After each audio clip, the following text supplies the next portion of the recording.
Very good morning my dear students. இன்றைக்கி நான் பார்க்க போகிற டாபிக் வந்து அன்கான்ஷியஸ்னஸ். தமிழில் அதுக்கு சுய நினைவு அற்று போதல். சுய அற்று போதல் மூளையில் இயல்பான வேலையில் சில குறுக்கீடுகள் நிகழ்வதே ஆகும். இப்போ இன்னொரு ரீசன் சொல்லுவாங்க. என்ன ரீசன்னா, மூளைக்கு தேவையான அளவு ரத்தம் செல்லாதது தான் இந்த மயக்கத்துக்கான முக்கியமான காரணம். அது நிறைய ரீசன் இருக்குது. உங்களுக்கு தெரியும், திடீர்னு ரோட்டில் நடந்து போகும்போது திடீர்னு மயக்கம் விழுகிறது, அப்புறம் அவங்களுக்கு மயங்கி தரையில் விழுகிறது, இது மாதிரி நிறைய ரீசன் இருக்குது அவங்களுக்கு அன்கான்ஷியஸ்னஸ்ஸு வரத்துக்கு. ஓகேவா? இதுக்கு நிறைய இங்கிலீஷில் நிறைய வேர்ட்ஸ் சொல்லுவாங்க. அது என்னான்னு சொல்லலாம், பார்க்கலாம். இப்போ மயக்கம், இப்போ ஜென்ரலாகவே மயக்கத்துக்கு என்ன சொல்லுவோன்னா, பெயிண்டிங், எதிர்பாராமல் மயக்கமடைதல். தென் ஸ்டஃபர், அதுக்கு இங்கிலீஷ் தமிழில் உணர்விழத்தல். தென் கிட்டினஸ், அது தலை சுற்றல் ஆர் மயக்கம். மயக்கமானது என்ன வருது, எதெல்லாம் வருது அப்படின்னு பார்த்தோம்னா, காலைல நம்ம இதை பிரேக்ஃபாஸ்ட் சாப்பிட போகிறது, இது பிஃபோர் எதுவும் சாப்பிடாம அப்படியே டயர்டாக இருக்கிறது, அப்புறம் இன்னொன்று ரீசன் அதிகமான வேலைப்பளு, அப்புறம் உளவியல் காரணங்கள், சைக்காலஜி ரீசன். ஓகேவா? இந்த மாதிரி சோ மெனி ரீசனால் நமக்கு அன்கான்ஷியஸ் ஏற்படுது. இந்த மயக்கம் அப்படி சொல்கிறாங்க. இந்த மயக்கத்தை இரு வகையாக பிரிக்கலாம். ஒன்று குறுமயக்கம், தென் நெடுமயக்கம். இப்போ குறுமயத்துக்கு காரணம் அப்படின்னு பார்த்தோம்னா, சாதாரண ரீசன் தான். ஜென்ரலாக காலை சாப்பிடாமல் வருது, அப்புறம் நேரத்துக்கு தூங்காமல் இருக்கிறது, தென் வெயில் ரொம்ப நீண்ட நேரம் அப்படியே நிற்கிறது, நடக்கிறது, அப்புறம் உடல் சோர்வு, அப்புறம் ரொம்ப அளவுக்கு அதிகமாக விளையாண்டுருக்கிறது, அளவுக்கு அப்புறம் ரொம்ப நேரம் ஓடுறது, அப்புறம் ரொம்ப எக்ஸ்ட்ரா நேரம் எக்ஸசைஸ் பண்ணுறது, இதெல்லாம் குறுமயத்துக்கான ரீசன். இது என்ன, ஜென்ரலாக மயக்கம் ஏற்படும், ஆட்டோமேட்டிக்காக ஒரு வித்தின் 5 minutes அது அந்த நபர் சுயம் வந்துடுவார். இல்லை ஜென்ரலாக நடக்கிறது தான். இதுக்கு என்ன மெயின் ரீசன்னா, மூளைக்கு தேவை சத்து போகாமல் இருக்கிறதுனால அது அந்த ஒரு குறிப்பிட்ட டைம் வரைக்கும் அது அப்படியே வந்துடும். அப்புறம் ஆட்டோமேட்டிக்காக ரெக்கவராகி அவங்களே ஏஞ்சி வந்துடும். நீ டெய்லி லைஃப்பில் நீங்கள் நிறைய பேர் பார்த்துருக்கலாம், நடக்கும். இதுதான் குறுமயத்திற்கான காரணங்கள்.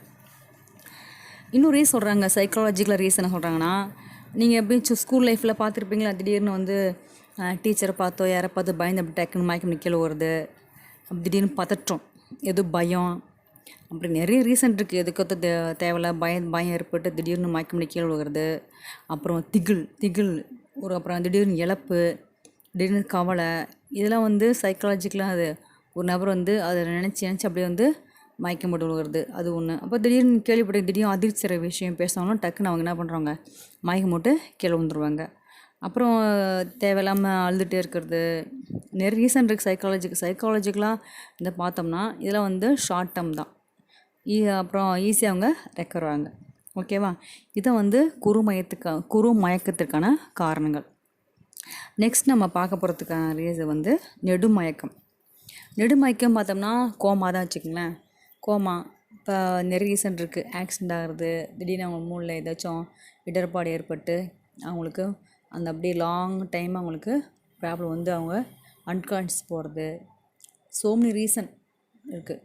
அது என்னென்னா, கடுமையான தலைக்காயம், மூளை இரத்த கசிவு, பக்கவாதம், விஷம் சாப்பிட்றது, திடீர்னு அவங்களுக்கு ஹார்ட் அட்டாக் வருது, அப்புறம் ஹீட் ஸ்ட்ரோக்கு, தென் டயபெட்டிஸு, அப்புறம் விஷக்கடிகள், அப்புறம் பிரெயின் இன்ஃபெக்ஷன், பிரெயின் ஃபீவர், அப்புறம் CVA அப்படி சொல்லுவாங்க, cardiovascular accident, bleeding from cerebral blood vessels.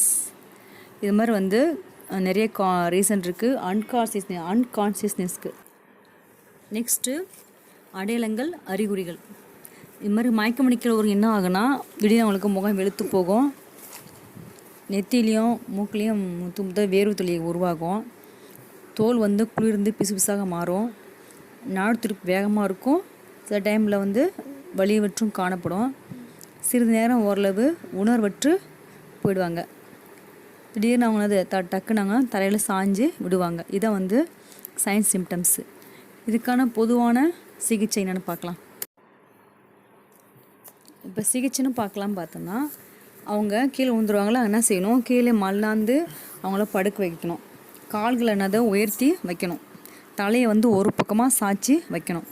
அப்புறம் அவங்க ஏதாச்சும் காற்று இல்லாமல் இருந்தால் காற்று போகிற மாதிரி அவங்கள அங்கேருந்து அப்புறப்படுத்தணும்.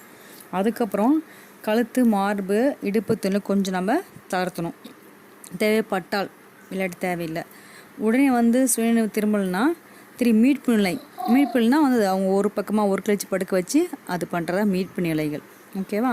தென் வந்து இயல்பானது 5 to 10 மினிட்ஸ்க்குள்ளே அவங்களுக்கு அன்கான்ஷியஸ் வந்து கான்ஷியஸ் வந்துடுவாங்க. மயக்க தெளிஞ்ச பிறகு என்ன செய்யணும், அவங்கள உட்கார வச்சு ஆறுதலான வார்த்தைகள் நம்ம சொல்லணும். என்ன ஆச்சு ஏதாச்சு அப்படின்னு கேட்கணும். கேட்டுட்டு அவங்களுக்கு ஹெல்ப் எதாவது தேவைப்பட்ட அதுக்கு நம்ம ஹெல்ப் நம்ம பண்ணணும். அப்படி நம்ம அன்கான்ஷியஸ் எல்லாம் சரியாகி நினைவு வந்த பிறகு அவங்களுக்கு நம்ம வந்து ஒரு டம்ளர் வந்து நம்ம டீயோ காஃபியோ ஏதாவது ஸ்வீட் ட்ரிங்க் நம்ம கொடுக்கணும். எதாவது சாப்பிடவும் நம்ம சாப்பாடு வாங்கி தரணும். அப்புறம் வேறு நம்ம பேசிக்காக இது பண்ணால் ரொம்ப அவங்க முடியாட்டியே நம்ம உடனே நம்ம பக்கத்தில் இருக்க நம்ம ஹாஸ்பிட்டலுக்கு கூப்பிட்டு போய் அவங்கள அட்மிட் பண்ணி அவங்களுக்கு ஃபஸ்ட் எய்ட் பண்ணோம். இதான் வந்து நம்ம ஃபஸ்ட் எய்ட் செய்யக்கூடிய ஒரு முதலுதவி. Okay, thank you.